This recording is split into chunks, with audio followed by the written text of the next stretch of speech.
তুমি দিনে ১০ ঘন্টা পড়ো, আমি জানি ১০ ঘন্টা ৮ ঘন্টা ৭ ঘন্টা অনেক পড়াশোনা করো, কিন্তু টেবিল থেকে ওঠার পর সত্যি করে বলবা মনে হয় না মাথার সব কিছু ব্ল্যাঙ্ক হয়ে গেছে? কারণ ভাইয়া তুমি পড়তেছো না, তুমি পড়ার ভান করতেছো। তুমি খালি লাইন বাই লাইন দাগাচ্ছ, তোমার মনে হচ্ছে তোমার পড়া হচ্ছে, বাট অ্যাকচুয়ালি তুমি গাধার খাটুনি খাটতেছো। টপাররা কিন্তু এভাবে পড়ে না, টপাররা রিভার্স ইঞ্জিনিয়ারিং করে। ওরা এইটা জানে যে পরীক্ষায় মাথা থেকে বের করে প্রশ্ন লিখতে হবে, কিন্তু তুমি কখনো মাথা থেকে ইনফরমেশন বের করার প্র্যাকটিসটাই করো না। তুমি বই দেখে দেখে হ্যাঁ হ্যাঁ আমি এটা পারি, আমি এটা পারি। তুমি তোমার ব্রেইনকে কখনো জিজ্ঞেস করো না তোমার ব্রেইন আসলেই সেটা পারে, সেটা শিখছে নাকি শিখে নাই। খুবই সহজ সোজা কথা একটা চিন্তা করো। পরীক্ষায় তোমার সামনে বই থাকবে? থাকবে না। পরীক্ষায় তোমার সামনে নোট থাকবে? থাকবে না। পরীক্ষায় তোমার সামনে আমার এই স্লাইডগুলো থাকবে?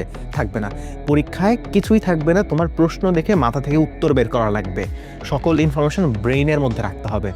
কাজেই যখনই তুমি পড়বা, পড়া শেষে তোমার বই বন্ধ করে নিজেকে প্রশ্ন করতে হবে তুমি নিজে থেকে সেটা নিজেকে বুঝাইতে পারো কিনা, নিজে থেকে তুমি সেইটা নিজেকে পড়াইতে পারো কিনা, সকল ইনফরমেশন মাথা থেকে তুমি চোখ বন্ধ করে বের করতে পারো কিনা। এটাকে বলা হয় অ্যাক্টিভ রিকল পদ্ধতি, এবং এইভাবে রিভিশনও দিতে হয়, এবং টপাররা সবাই এটা ফলো করে।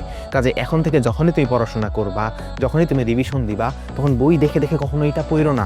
বই দেখে দেখে মনে করো না যে হ্যাঁ এই লাইনটা চোখের সামনে তো পরিচিত লাগতেছে, তাহলে এই লাইনটাই পারি। তুমি হয়তো ওই লাইনটা পারো না। একটা টপিক দেখার পর বই সাইডে রেখে একটা ফাঁকা কাগজ নিবা, নিয়ে তুমি দেখবা পুরোটা তুমি লিখতে পারো কিনা, পুরোটা তুমি নিজেকে বুঝাইতে পারো কিনা, সকল কিছু তুমি ব্রেইন থেকে রিট্রাইভ করতে পারতেছো কিনা। তখনই তুমি বুঝতে পারবা আসলে এই টপিকটা তুমি পারো নাকি তুমি পারো না। আমার ইউটিউবে ট্রেনের ডিটেলস ভিডিও আছে, সেটা দেখে নিও।